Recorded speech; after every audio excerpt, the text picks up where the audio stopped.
కదా పట్టుకుంది. ముసలి ఎవరు? మన తిమింగళాలు ఎవరు? మన సంతానం. వాళ్ళ మీద అతిమోహం పెట్టుకోవాలండి. ఇవాళ నేను వృద్ధాశ్రమంలో చూసొచ్చాను. పాపం వాడు ఎంతో కష్టపడి ఆ పిల్లల్ని పెంచితే ఆ ముసలాళ్ళని ఆ వృద్ధాశ్రమంలో బారేశారు. పాపం వాళ్ళు ఎంత కష్టపడి పిల్లల్ని పెంచి ఉంటారు. వీళ్ళు ఎవరు చెప్తున్నారు? ఈ సంతానం ఎటువంటిది అంటే మకరి కరిని పట్టుకుంది. మకరి అంటే మొసలి, కరి అంటే ఏరును పట్టుకుంటే మొసలి. ఎట్లా పట్టుకుందంటే పాదద్వంద్వం నేల మోపి 2 కాళ్ళు నేల మీద పెట్టి పవను బంధించి గాలి బిగబట్టి పంచేంద్రియోన్మాదంబు పరిమార్చి. పంచేంద్రియాలు అంటే జ్ఞానేంద్రియాలు, వాటికి ఉన్మాదం బయటికి పోవడం, వాటికి పిచ్చి. ఉన్మాదం అంటే పిచ్చి. ఏమిటి బయటికి పోవడం? కళ్ళు బయట దృశ్యాన్ని చూస్తానంటుంది, చెవి బయట శబ్దాన్ని వింటానంటుంది, నాలుగు బయట రుచి చూస్తానంటుంది. ఇవి పంచేంద్రియోన్మాదము పరిమార్చి బుద్ధిలతకు మారాపు వర్తించి. ఇది ఎంత తపస్సు చేసుకునే యోగి లక్షణం ఇది. అంటే వాడు ఏకాగ్రత, బుద్ధి అనే తీగకు మారాపు కత్తించి పక్కన ఇంకొక ఆకు తొడిగి నిష్కేద బ్రహ్మ పదావలంబనరతిని క్రీడించు యోగీంద్రుడు. ఒక యోగిని వర్ణిస్తున్నాడు. వాడు 2 కాళ్ళు పాదద్వంద్వము నేలమోపి పవనం బంధించి పంచేంద్రియోన్మాదమును పరిమార్చి బుద్ధిలకు మారాపు వర్తించి నిష్కేదమైనటువంటి బ్రహ్మపదాన్ని వాడు కోరుతూ, ఒక యోగి ఎలాగైతే నిశ్చలంగా ఉండిపోతాడో అంత నిశ్చలంగా ఉండిట ఆ తిమింగలం, ఆ మకరి ఆ కరి పాదాన్ని పట్టుకుని ఇంకా వేరే ఆలోచనే అట్లా పట్టుకుని లాగుతుంది. ఎందులోకి? ఆ నీళ్ళల్లో. మనల్ని కూడా అలాగే మన సంతానం లాగుతుంది. సంసారంలో వాళ్ళ కోసం కాకపోతే మనకి ఎందుకలా కష్టాలు పడుతుంది. ఈ ఉద్యోగాలు చేయాలి, రాత్రి వాళ్ళు డ్యూటీలు చేయాలి, డబ్బులు సంపాదించాలి. ఒక పిచ్చగాడికి 10 రూపాయలు ఇద్దామంటే మనకు బుద్ధి పుట్టదు. వీడికి 50 లక్షలు డొనేషన్ కట్టమంటే కట్టకపోతే ఇప్పుడు బాకీదారుడు చంపేస్తాడు. మనం కట్టి చదివించిన తర్వాత మనకి రేపు వృద్ధాశ్రమంలో పెట్టాలి. హాయిగా వాడికి ఏం బాధ కూడా లేదు. నేను చాలా బాధపడి చెప్తున్నాను. వాడి వృద్ధాశ్రమానికి వెళ్ళొచ్చా? అసలు వాడు ఎందుకు అటువంటి సంతానం అనవసరం తెలుసు. వాడు పుట్టినాడే చచ్చిపోతే వీడు 1 ఏళ్ళు 10 ఏళ్ళు తెలుసు. తర్వాత ఏ పిల్లలు అట్లా చేయకండి. తల్లిదండ్రులు చెయ్యకూడదు కూడా. వాళ్ళు ఎంతో కష్టపడి మనం పెంచుకున్నారు. సంసారంలో మనం పడేశారంటే మాలిన్యమైనటువంటి సంసారం సంబంధించింది కాదు. అక్కడ అమ్మవారిని అమ్మా నాన్న చూడు, వాళ్ళకి అన్నం పెట్టు, వాళ్ళ వృద్ధాశ్రమంలో పెట్టద్దని చెప్పలే. నాకు మనసుకు బాధ కలిగి మనందరం మనం కావాలని పెళ్లి చేసుకుని సంసారంలో పడ్డాము కదా. సంసారంలో పడద్దు, సంసారం తప్పు, పిల్లలు ఎడగొట్టండి, వాళ్ళకి తిండి పెట్టద్దండి అని నేను చెప్పట్లేదు. మోహంలో పడి కావాలండి. అంత మోహం పనికిరాదు. డ్యూటీ మీరు చెయ్యండి, మోహం వద్దు. వాళ్ళు లేకపోతే మేము లేము, సమస్తం వాళ్ళే. అంత సమస్తం అక్కడి. ఎందుకంటే వాళ్ళు మన సమస్తం కాదని వదిలేసే వాళ్ళని మనం చూసుకున్నాం. మీకోసం మీరు ఎట్టే పెట్టుకోండి, ఇంకా వాళ్ళకే పెట్టవాలండి అవసరం. మలయాచల వాసిని సంసారం అనే మాలిన్యాల సమూహమైనటువంటి సంసారంలో నిన్ను ఉంచుతుంది. అక్కడ ఉండు, నువ్వు మాత్రం నీ మనస్సుని పరమాత్మ మీద పెట్టు. ఉండడం నువ్వు ఇక్కడే ఉండు. అప్పుడు ఏముంటుంది, ఏం పెడతావు? సత్తు ఇక్కడ పెట్టు, చిత్తు పరమాత్మ మీద పెట్టు. పరమాత్మ ఎక్కడ ఉన్నాడండి? నీ లోపల లేడు. నిత్య నిరంతరం వాడిలోనే నువ్వు ఆలోచిస్తున్నావు అనుకో, నీ లోపల ఉన్న చైతన్యాన్ని నువ్వు గుర్తించావు అనుకో, ఏ కర్మ చేస్తున్నా నీకు కర్మకరం అంట కదా. అదే జ్ఞానాగ్ని. రోజు కట్టెలెగసం చూస్తున్నావు, ఒకసారి అనుకుంటే కాదు. ప్రతి క్షణం నువ్వు ఏ పని చేస్తున్నా ఆ చైతన్య శక్తి చేస్తోంది. అది ప్రమాత, అది ప్రమాణంతో వ్యవహారం చేసుకుంటోంది. నేను అసలు ఏం చేయటం లేదు, నేను అసలు లేను. ఒకవేళ ఉన్నానంటే సత్తుగా ఉన్నా. నేను శివయ్యని, ఆమె శివ, వీడు శివ, ఆమె శివ. మీ ఇద్దరు సుముఖి, ఇంకురాలు కాకూడదుట, అప్పుడు సుముఖిగా ఉండాలి.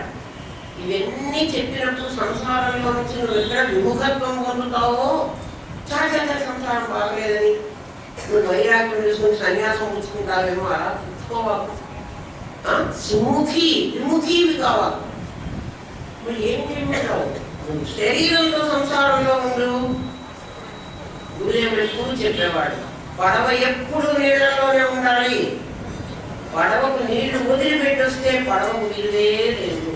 నువ్వెప్పుడు సంసారంలో ఉండు. నీ మనస్సు ఎప్పుడు సంసారం కంటే బయట ఉండాలి. అందుకే వశిష్ఠుడు రాముడికి అదే చెప్తాడు. రాముడికి పెళ్లి కాకముందే వైరాగ్యం అవుతుంది. ఎందుకంటే రిటైర్ అయిన తర్వాత చెప్పొచ్చు కదా, భానుమతి గారు ఎందుకు చిన్నపిల్లల్ని కూర్చోబెట్టి మీరు ఇలాంటివన్నీ చెబుతారు, మా పిల్లలందరూ చెడిపోతారు. వాడు సంసారంలో పడకముందే వాళ్ళకి మేము నూనె ఎక్కించి పంపిస్తాం. ఇంకా వాళ్ళు ఎక్కడ పడ్డా వాళ్ళకి ఇంకేమీ పోకాలేదు, వాళ్ళు హాయిగా ఉంటారు. అక్కడ కష్టం రావచ్చు, సుఖం రావచ్చు. కష్టం వాళ్ళు ముందు వాళ్ళు సాక్షిగా చూసుకుంటూ ఉంటారు. ఇది వినకపోతే, ఈ విమర్శ లేకపోతే వాళ్ళు అందులో ఉండలేదు. ఓ కష్టాలు వచ్చినాయో అని ఏడుస్తారు. అక్కడ ఎవరికైనా చెప్తే మీ అత్తను వెళ్ళగొట్టేసి, మీ మామను వెళ్ళగొట్టేసి, నీ కష్టాలు అది తీరిపోతే చత్రోపాయో ఛాయోపాయ, వాళ్ళ వల్లే మీకు బాధలన్నీ వస్తున్నాయి. అందుకని వాళ్ళు పంపి చేసేవాళ్ళు వృద్ధాశ్రమానికి. అందుకని విముఖంగా ఉండవాకు. ఏ క్యారెక్టర్ నీకు వచ్చిందో ఆ క్యారెక్టర్ని పర్ఫెక్ట్గా నిర్వహించడం నేర్చుకో. నర్తకుని భంగి పెక్కము మూర్తులలో ఎవడాడు, మునులును ద్విజులను కీర్తింపలేరెవ్వని వర్తనం ఒరురెరుగరు అట్టి మానిలు తింటున్నాడు. నర్తకుని భంగి ఒక నటుడిలాగా పెక్కగు మూర్తులలో ఎవడాడు, ఎవడో ఒకడు పెద్దగు మూర్తులలో, మూర్తులు అంటే బొమ్మలు, ఈ బొమ్మలన్నింటిలో ఒకడు ఆడుతున్నాడు. నర్తకుని భంగి ఒక నటుడిలాగా, మునులను ద్విజులను కీర్తింపనేరరు. మునులకి తెలియదురా వాడిని కీర్తించడం, ద్విజులు బ్రాహ్మణులకి తెలియదురా, బ్రాహ్మణులకి అసలే తెలియదు, వాడి మంత్రం తప్ప వాళ్ళకి ఏం తెలియదు. ఎందుకంటే ప్రకాశం విమర్శ తెలిసిన వాడే ఇది చేస్తాడు.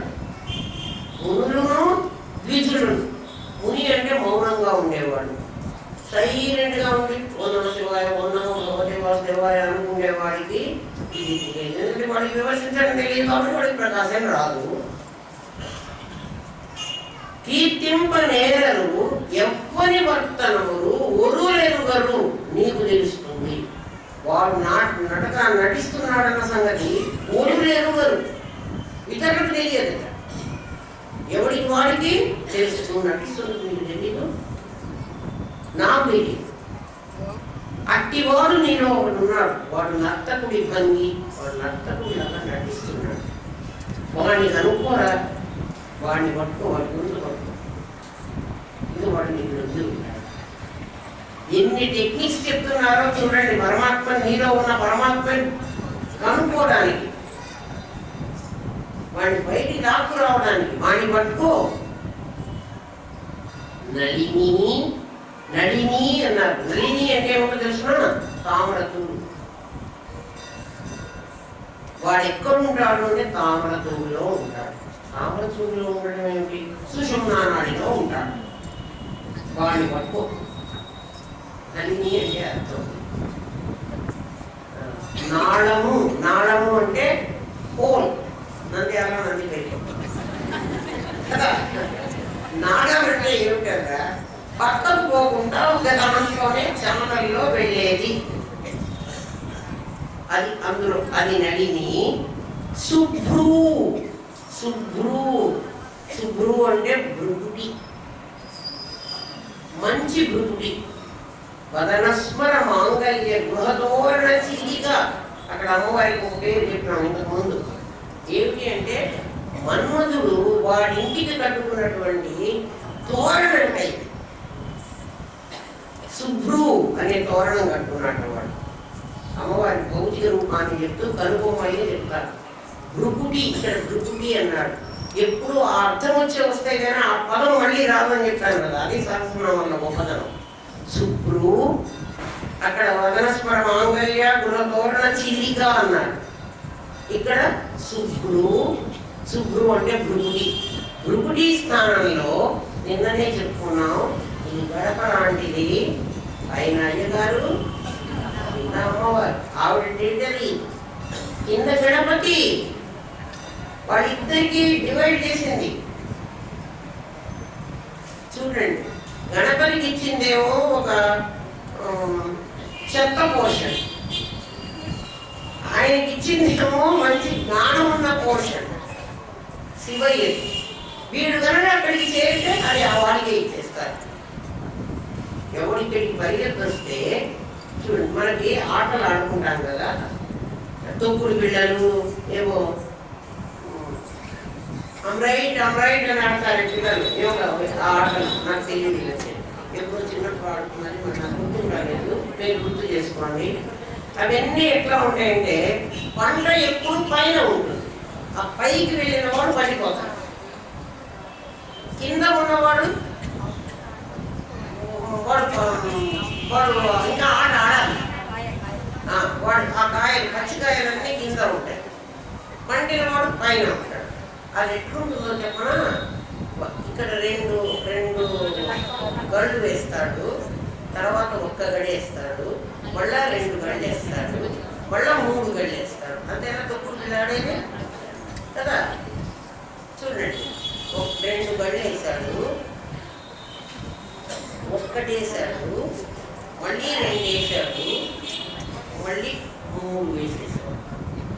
సిలువ కూడా అదే, సరిగ్గా చూడండి మీరు. సిలువ ప్రభు దాని మీద పడలేదు, దీని మీద పడలే, వాడు చెప్పేది వీడికి అర్థమైంది, ఇది కట్టెపెట్టి వేసుకున్నాడు. ఒక కట్టెతో సిలువ తయారు చేసుకున్నాడు. సిలువ మీద ప్రభు రక్తం చిందించాడు మన కోసం. మన కోసం చిందించినప్పుడు ఆయన సిలువ వేశారు. నువ్వు ఇట్లా అంత వేదాంతాలు చెప్తున్నావు, నువ్వు చెప్పిందంతా రామ్ అని చెప్పి నేను చంపేస్తామన్నారు, నీ మేకలు కొడతాం, నీ ప్రభు ఆపుతాడా, ఆపలేకపోయినాడు కదా. మళ్ళీ లేచాడు మృతుల్లో నుంచి అంటాడు. వాళ్ళకి క్లారిటీ లేదు. మృతుల్లో నుంచి వాళ్ళు లేచాడు, మళ్ళీ పునరాగమనం, మళ్ళీ రెండవ రాకడ వచ్చాడు అని చెప్తున్నారు కదా. మరి ఇక్కడ మన దగ్గరకు వచ్చేటప్పటికి మన రీబర్త్ వాళ్ళు ఎందుకు అంగీకరించరు? వాళ్ళు జీసస్ క్రీస్తు అయితే మళ్ళీ పుట్టచ్చా, మనం పుట్టకూడదా? అందరూ మళ్ళీ పుట్టారు. వంట అంటే హైయెస్ట్ స్టేజ్ అన్నమాట. అంటే ఉదయం నీ కాళ్ళ దగ్గర నుంచి నువ్వు మెల్లమెల్లగా వంటలు వండించుకుంటూ ఒక్కొక్క ప్లేస్ వాడు గెలుచుకుంటూ పోవాలి. గెలుచుకున్న చోట వాడిని ఫ్రెండ్లు కొట్టుకుంటాడు, అది వాడి ఆ ప్లేస్. ఇంకొకటి వాడి అది తప్పకూడదు. అంటే ఒక్కొక్క ఇంద్రియాన్ని జయించుకుంటూ ఆ హైయెస్ట్ అక్కడికి వెళ్ళిపోతే నువ్వు ఇంకా ఆడక్కర్లే, ఆట నువ్వు గెలిచిపోయావు. నీ ఆటలో ఏం చెప్తున్నారు? నీకు గెలిచే విధానం చెప్తున్నారు. ఎక్కడి నుంచి వెళ్ళాలని చెప్తున్నారు? శుభ్రువు దగ్గర నాటే నీ కింద ఉన్న పోర్షన్ని నీకు తెలియజేస్తున్నారు, పై పోర్షన్ని నీకు చెప్తారు. ఎలా చెప్తున్నారంటే ఎవరైనా నీకు విశుద్ధము, అనాహతము,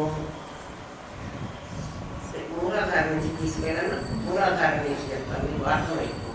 మూలాధారం, స్వాధిష్టానం, మీకు ఆటలు తెలుసు కాబట్టి అక్కడికి వస్తున్నాను నేను. లేకపోతే శుభ్రం నుంచే చెప్పాను, విశుద్ధం నుంచే స్టార్ట్ చేయాలి. అసలు శాస్త్రం తెలిసిన వాడు ఎవరైనా విశుద్ధం నుంచి మొదలు పెట్టాలి. అందుకే అమ్మవారు విశుద్ధ చక్రం అక్కడి నుంచి మొదలు పెట్టింది.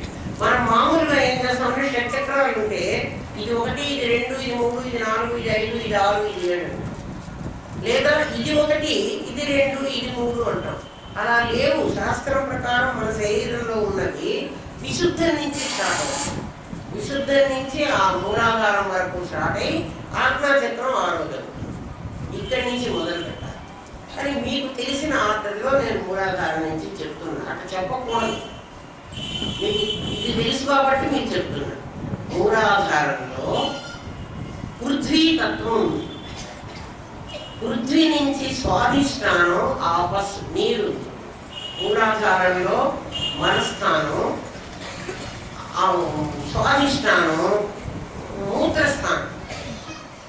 మలం మూత్రం అంటే పృథ్వీ ఆపస్సు. అది బ్రహ్మగారి స్తోడు, ఇది గణపతి చోటు. ఏది గణపతి? మూలాధారం గణపతి. మూలాధారే క్షేత్ర స్థితం అంటారు. ఎవరు? వాతాపి గణపతి. గణపతి ఎవడు? ఎప్పుడు మర్చిపోకండి, మీరే గణపతులు. మిమ్మల్ని తీసుకుపోయి పూజలు చేసి తిండి పెట్టి షోడశోపచారాలు చేసి నీళ్ళలో ముంచుతున్నాం. మళ్ళీ నెక్స్ట్ ఇయర్ మళ్ళీ తీసుకొస్తున్నాం. దాన్ని చంపడం, మళ్ళీ జన్మకు రావడం. అదే మూలాధారం. స్వాధిష్టానం బ్రహ్మస్థానం. స్వాధిష్టానం ఎందుకు బ్రహ్మస్థానం అని అంటే పుట్టుక జరిగేది అక్కడి నుంచే, సృష్టి జరిగేది అక్కడి నుంచే. స్వాధిష్టానం.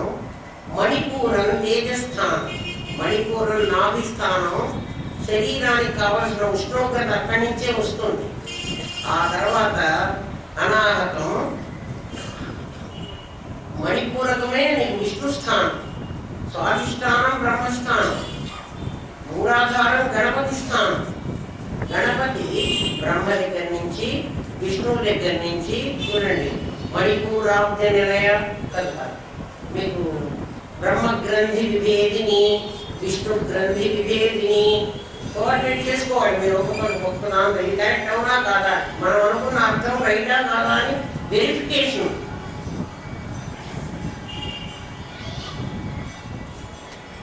మణిపూరకం. అనాహతం వాయుస్థానం, హృదయస్థానం. అక్కడే నువ్వు గాలి పీల్చడము వదలడము జరుగుతోంది. ఆ లబ్డప్ అనేటువంటి శబ్దం అక్కడ జరుగుతోంది, అది వాయువు. విశుద్ధం ఆకాశ స్థానం, విశుద్ధం జీవస్థానం. అనాహతము రుద్రస్థానం. అక్కడ ఆగిపోయిందంటే ప్రాణం అవుతున్నది. బ్రహ్మ విష్ణు మహేశ్వరుడు ఇప్పుడు నీలో ఉన్నారా, ఇంకెక్కడన్నా ఉన్నారా? విశుద్ధంలో జీవుడు ఉన్నాడా? అక్కడికి వచ్చేటప్పటికి నువ్వు జీవుడు అన్నావు. మూలాధారంలో ఉన్నప్పుడు నువ్వు ఎవరంటే నువ్వు నేను గణపతి, నా దేహమే అంటున్నావు. దేహమే నేననుకున్న స్థితి నుంచి బ్రహ్మ విష్ణు రుద్ర అనేటువంటి స్థితులు దాటి నువ్వు జీవస్థానానికి వస్తే జీవుడు విశుద్ధంలో ఉంటాడు. ఇప్పటికి 5 భూతాలు అయినాయి. ఒకటి పృథ్వీ, ఒకటి ఆపస్సు, ఒకటి తేజస్సు, ఒకటి వాయువు, ఒకటి ఆకాశం. అంటే 5 భూతాలు దాటావు. 5 భూతాలే నా మా సి వా య. నభము, నా అంటే నభము ఆకాశము విశుద్ధం. మా మరుత్తు వాయువు, సి సిఖి అగ్ని. మనకు ఓం నమ శివాయ అక్షరాలు నేర్పించేది ఎందుకే? అంతేగాని శివుని గురించి కాదు. శివుని గురించి అయితే అన్ని మతాల వాళ్ళు ఓం నమ శివాయ నేర్పిస్తారు. మీరు గమనించారు, అక్షరాభ్యాసం చేసినప్పుడు ఓం నమ శివాయ నేర్పించాలి. అయితే ఇప్పుడు ఇంగ్లీష్ మీడియం వచ్చి ఏబిసిడి అనుకుంటే తెలియదు. కానీ ఏబిసిడీలు ఎందుకు నేర్పిస్తున్నారో నాకు ఆ విద్య రాదు, నాకు తెలియదు. నాకు ఆ విద్య రాదంటే నాకు ఇంగ్లీష్ రాదనుకోవాలి. దాని గురించి నేను రీసెర్చ్ చేయలేదు. ఎందుకే చెప్పాడు అని నాకు అర్థం కాలేదు, నాకు తెలియలేదు. నాకు నమ శివాయ తెలుసు, నేను అదే నేర్పించాను, మీరు అదే నేర్చుకున్నాడు కదా. అక్షర అభ్యాసం చేయించారు మన పెద్దలు. అక్షరుడు అంటే ఎవరు? పురుషోత్తముడు. వాడి గురించి తెలియజేసేటువంటి శాస్త్రం నమ శివాయ. అది ఓం. అది తెలిసిన వాడు సిద్ధన్నమ పండిపోతాడు. ఆ పండిపోయిన వాడు గురువు. అందుకని వాడికి నమస్కారం. ఓం నమ శివాయ సిద్ధన్నమ.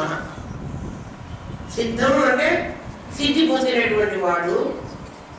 వాడికి వాడెవడు అంటే నాకు చదువు చెప్తున్నటువంటి నా అక్షర స్వరూపుడు. వాడు తత్వమసి నాకు బోధ చేశాడు, వాడే నేను, నేనే వాడు, వాడికి నమస్కారం. అంటే నాకు నేనే నమస్కారం. నాలో ఉన్న శివుడికి నేనే నమస్కరిస్తున్నా, మంత్రముల పువ్వులతోటి పూజలు చేస్తున్నా. ఎక్కడున్నాడు శివుడు? ఉన్నాడు.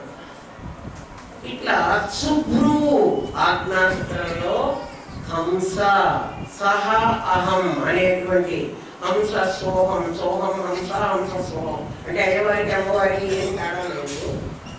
అక్కడ ఉందిట. అంటే ఇక్కడి నుంచి అమ్మవారి దగ్గరికి వెళ్ళిన తర్వాత గడప దాటిన తర్వాత అది ఇల్లు, గడపకు బయట ఉంటే ఇది ప్రపంచం. అంటే భృగుడికి కింది స్థానం అంతా ప్రపంచం. ఇక్కడికి వచ్చిన వాడు ఆడుతూనే ఉండాలి. భృగుడి దాటిన వాడు అమరైట్ వాడు పండిపోయినాడు. వాడు పండిపోయిన తర్వాత ఏం చేస్తారు? వాడిని ఇంకా ఆటకు రావద్దు. ఇంకొకటి కూడా మనకైతే మనకు ఆటలు నేర్పిస్తూ మనకి ఇట్లా కళ్ళ గంత కట్టి వీరి వీరి గుమ్మడి పండుగ వీరి ఈ ఆటలు ఇప్పుడు ఏమొస్తాయి అంటే వాడి అర్థం తెలియదు కదా, ఎందుకు ఆడతారు అవి? వీడు పరిగెత్తాలి ప్రపంచంలో. పరిగెత్తితే వాడు ఏం చేస్తాడు? వాళ్ళందరూ వెళ్ళిపోతారు, వీడేమో వాళ్ళని ముట్టుకోవడానికి పోవాలి. ఎవరిని ముట్టుకుంటే వాడు మళ్ళీ ఇక్కడ దొంగ కూర్చోవాలి కదా. వీడు ఎట్లా వెళ్తాడు? వాళ్ళు కనుక వచ్చి మదర్ పోల్ ముట్టుకుంటే మదర్ పోల్ ఇంకా వాళ్ళ ఆటలు గెలిచిపోయినారు. వాళ్ళని ఇంకా వాడు దొంగ ఏం చేయలేదు. ఈ పరిగెత్తి వచ్చేవాడు యమధర్మరాజు, యమదూత. వాడు కనుక మనల్ని పట్టుకున్నాడంటే మనని మళ్ళీ తీసుకెళ్లి యమదూతలుగా చేస్తారు. ఎగరవేసి యమదూతలు నిన్ను పట్టి కొట్టులు తిట్టి తిట్టి తిడతాట వాళ్ళు. ఎందుకురా వెళ్ళి సంసారంలో పడ్డావు, పిచ్చినవా, నీకు బుద్ధి లేదు, ఇంకా పడనరా నేను జాగ్రత్తగా ఉంటానురా అని వాడు అడుగుతూ ఉంటాడు. నాగశయ్యను శ్రీహరిని స్మరించిన నైముగ దొరుకును ముక్తి ముక్తి ఆలోచించరా పిచ్చివాడ. ఎగవేసి యమదూతలు కట్టి కొడతారా? వెళ్ళి మదర్ కోళ్ళు పట్టుకోరా. ఎవరు మదర్? సచిత్ స్వరూపిణి అమ్మని పట్టుకుంటే అయ్యని ఈజీగా తిప్పేస్తుంది. ఆమె దగ్గరికి పో, పండిపోతావు. ఆటలు కూడా మన వాళ్ళు వేదాంత పరంగానే నేర్పించారు, కానీ మనకు తెలియదు. అంటే మనం విమర్శించలే. విమర్శిస్తే ప్రకాశం వచ్చింది, ఇప్పుడు వచ్చినా రాలేదా? విమర్శించండి, వాటి మీద రీసెర్చ్ చేయండి. చేసిన దానికి వాటి దగ్గర చూసి కాపీలు కొట్టి రీసెర్చ్ చేస్తే పిచ్చిగా ఉంటుంది. అలా చేయకండి. మీ పిల్లలకు కూడా అట్లాగే చెప్పండి. ప్రకాశం విమర్శ వస్తేనే ప్రకాశం వస్తుంది. బాగా విమర్శించుకోండి, ప్రతి పాయింట్ని విమర్శించండి. ప్రకాశం మీ లోపల దొరకడం మొదలు పెడుతుంది. తవ్వుకుండా లోపల గనులు ఉన్నాయి, వజ్రాలు దొరుకుతాయి. ఊరికే పడుకొని ఎవరో చెప్పింది నువ్వు మొక్కలు వింటామంటే వాళ్ళు ఎన్నాళ్ళు ఎవరో చెప్తారు మనకి. చెప్తే మహా ఒక గంట అందరు చెప్తారు. 4 రోజులు అయిపోగానే ఒరే నేను అందరిలో ఇన్ని రోజులు ఉన్నాను, నేను పోతాను అని వాళ్ళు పోతారు. తర్వాత మనకదే మనమే తప్పుకోవడం నేర్చుకుంటే ఎవరు చెప్పక్కర్లేదు. మనకి అలవాటు అయ్యేదాకా ఎవడన్నా కాస్త చెప్పాలి. రామనాథం గారు లాంటి వాళ్ళు చెప్తారు, పాపం చెప్పించుకోవచ్చు. కానీ ఎప్పుడూ రామనాథం గారు మీరే చెప్పండి, మేమేమో కూర్చుంటాం, మీరు చెప్తూ ఉండండి, మేము వింటూ ఉంటాం అంటే నువ్వు తప్పు సోమరిపోతూ అయిపోతున్నావు అన్నమాట కదా. సుముఖి కాదు, దండిగా అయిపోయి శుభ్రు అంటే ఆజ్ఞాస్థానంలో భృక్తిలో ఉన్నది నీకు అమ్మవారు. ఆమె ఏమిటి అంటే సురనాయిక. ఇక్కడ అందరూ ఏమని అర్థం చెప్తారంటే దేవతలకు అధిపతి అని చెప్తారు. దేవతలకు అధిపతి నీ భృక్తిలో ఎందుకు కూర్చుంటుంది కదా. ఇక్కడ సురనాయిక అంటే అసూన్ అంటే ప్రాణం. అసూన్ వాడు అసువులు వాసాడు. అసువులు అన్న పదం విన్నారు? అసువులు అంటే ప్రాణం.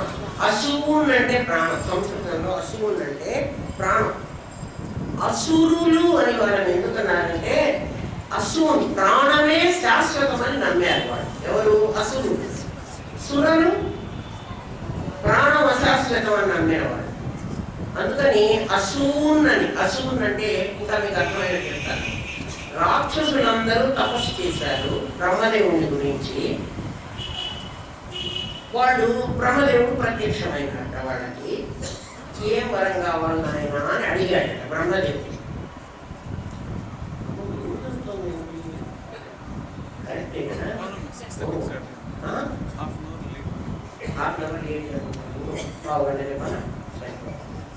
బ్రహ్మదేవుడు కనిపించాట. వాళ్ళని ఏం వరం కావాలరా అని అడిగాట. అసలు ఏం వరం అడిగారు చెప్పండి? రాక్షసుడికి బలం ఉంది బాగా. వాళ్ళు ఘనాన్ని గురించి వాళ్ళు నాకు ఘనం కావాలని అడగక్కర్లేదు. అందరినీ జయించేస్తున్నారు. వాళ్ళు ఫిజికల్గా వాళ్ళకి స్ట్రెంగ్త్ ఉంది. మరి వాళ్ళు ఏమడిగారో తెలిసిన, నేను ఎవ్వరి చేతిలో చావకూడదని. అంటే వాళ్ళు దేనికి ప్రామినెన్స్ ఇస్తున్నారు? ఏది ముఖ్యం అనుకుంటున్నారు? అసూన్ ప్రాణాలను ముఖ్యం అనుకుంటున్నారు. ఇది విమర్శించు నీకు ప్రకాశం కలిగింది. అవును కదా, అందుకే వాళ్ళు రాక్షసులు. అంటే వాళ్ళు ప్రాణానికి ప్రాముఖ్యత ఇస్తున్నారు. నిజంగా మరి బాగా ఆలోచించండి. కొంచెం చక్కటి పాయింట్ చెప్తాను. ఏమిటంటే ప్రాణము జ్ఞానము రెండు కదా మన దగ్గర. జ్ఞానమే ఆలోచన అన్నాను. అదే మన ఆలోచనలు. నేను మనసు మీద పడుకుని ఆలోచించుకుంటూ ఉన్నా. నంద్యాల చాలా బాగుంది, ఇక్కడి నుంచి వెళ్ళిపోకూడదు, ఇక్కడే ఉందాము, ఇది నా ఆలోచన అని ఆలోచించుకుంటూ ఉన్నాను. కొంతసేపటికి నాకు నిద్ర పట్టింది. నిద్ర పడితే ఏమైంది? నా ఆలోచనలు